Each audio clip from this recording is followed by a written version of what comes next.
हाँ जी स्टूडेंट, सो आज का साडा टॉपिक है pressure. What is pressure and types of pressure, what is internal energy, enthalpy and zeroth तलब।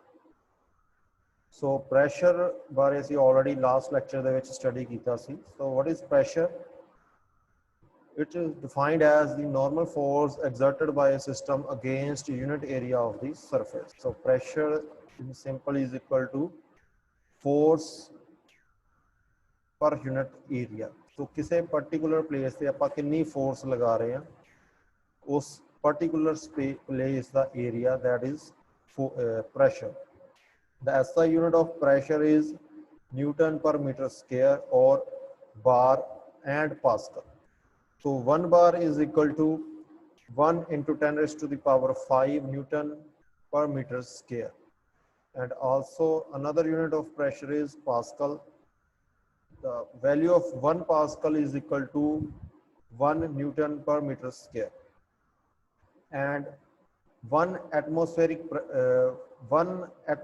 pressure means साडी surroundings, साडे इन्वायरमेंट, साडी एयर साडे ऊपर अर्थ की सरफेस के ऊपर कितना प्रैशर पा रही है, दैट इज एटमोस्फेरिक प्रेशर।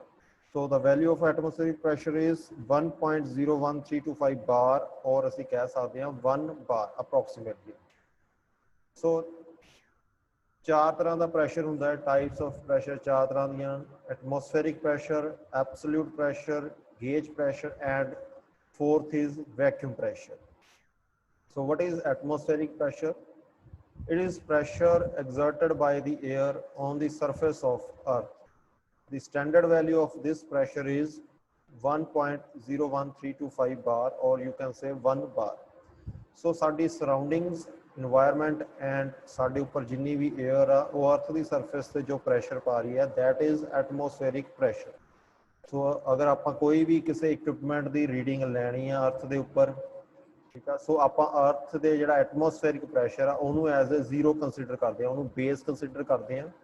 जो भी आप किसी इंस्ट्रूमेंट के नाल आप कोई प्रैशर की रीडिंग लवांगे वो एटमोसफेरिक प्रैशर तो अबव होएगी। So base is atmospheric pressure. Second is absolute pressure. Absolute pressure मीनस जो वैक्यूम दे विच आप चल जाते हैं, वैक्यूम दे विच ना ही कोई एयर आ, कोई प्रैशर नहीं है। So when there is 100% vacuum, then we can say that is absolute zero pressure. उस कंडीशन को कहते हैं absolute zero pressure. So diagram ਦੇ ਵਿੱਚ देखो, this is absolute pressure, zero pressure line, and this is atmospheric pressure line.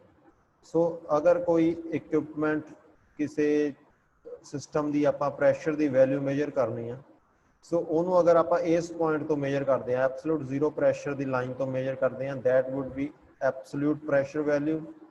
And अगर आप atmospheric pressure की लाइन तो मेजर करते हैं, that would be gauge pressure in positive.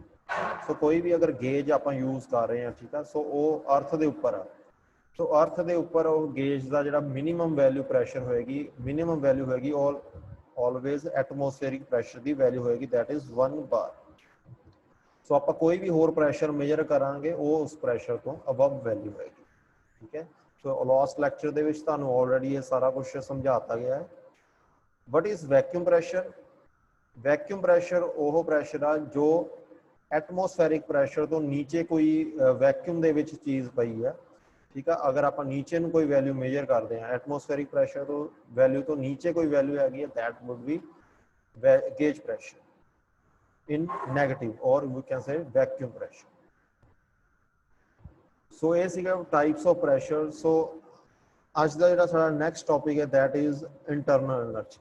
What is internal energy? Energy आप तीन तरह की कीती है: potential energy, kinetic energy and internal energy.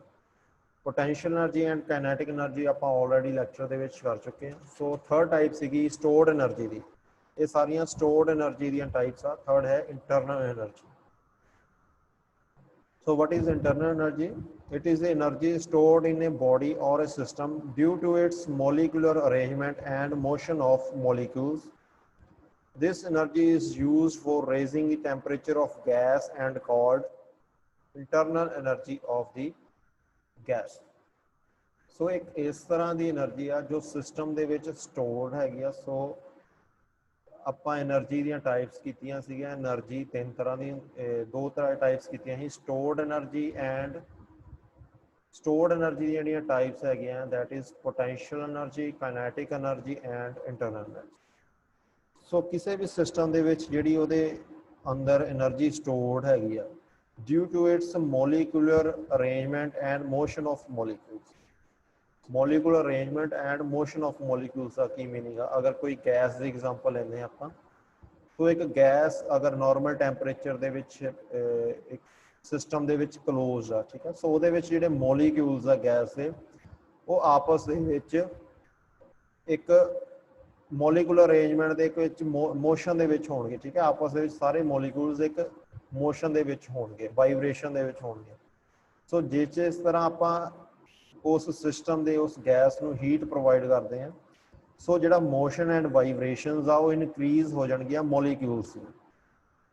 सो जिस तरह आप किसी भी गैस को एक क्लोज सिस्टम बंद करके उन्होंने हीट अप करते हैं सो द मॉलिकुलर अरेंजमेंट उस गैस का इदा है कि वो मोशन एंड वाइब्रेशनस स्टार्ट हो जाएगियाँ, ठीक है, मॉलिकुलर अरेंजमेंट के, ठीक है। सो उस वाइब्रेशन एंड मोशन दे नाल जिहड़ी एनर्जी पैदा होंदी है that is internal energy. So यही एनर्जी यूज होंदी है to increase the temperature of gas. So this is formula of internal energy. Delta U is equal to mCV T2 minus T1 where m is mass and CV is specific heat, ठीक है। So delta U is internal energy and T2 minus T1 that is temperature difference. So next topic is enthalpy. What is enthalpy? In thermodynamics, enthalpy is the sum of internal energy and product of pressure and volume. In other words, the total heat energy contained in a gas is known as enthalpy. सो किसी gas को आप close system के रखा हुआ है सो वो एक internal energy होएगी, ठीक है, दैट इज U। हुण वो गैस का कोई प्रैशर एंड वॉल्यूम भी होएगा, ठीक है। So what is enthalpy? H is symbol of enthalpy and it is equal to internal energy that is U plus product of pressure and volume. So close system the which gas है, ठीक है, ਉਹਦੇ molecular motion ਦੇ ਕਰਕੇ vibration molecule ਦੀ vibration ਦੇ ਕਰਕੇ ਉਹਦੇ ਵਿੱਚ ਇੱਕ એનર્ਜੀ ਸਟੋਰਡ ਆ दैट इज ਇੰਟਰਨਲ એનર્ਜੀ, ਠੀਕ ਹੈ। ਪਲੱਸ ਉਸ ਗੈਸ ਦਾ ਇੱਕ ਪ੍ਰੈਸ਼ਰ ਹੋਏਗਾ, ਇੱਕ ਪਾਰਟਿਕੂਲਰ ਪ੍ਰੈਸ਼ਰ ਤੇ ਗੈਸ ਸਟੋਰਡ ਹੋਏਗੀ ਐਂਡ ਉਸ ਗੈਸ ਦਾ ਇੱਕ ਵੋਲਿਊਮ ਹੋਏਗਾ। ਸੋ ਉਹਨਾਂ ਦਾ product U is U plus P into V। So ਇਸ ਫਾਰਮੂਲਾ ਨੂੰ ਆਪਾਂ ਕਹਿੰਦੇ ਆ enthalpy and the unit of enthalpy is joule। so ये सी तुहाडा दो टॉपिक आज दे internal energy and enthalpy। Third topic is zeroth law।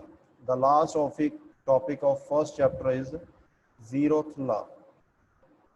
what is definition? when two systems are each in thermal equilibrium with a third system then two systems are also in the thermal equilibrium with one another।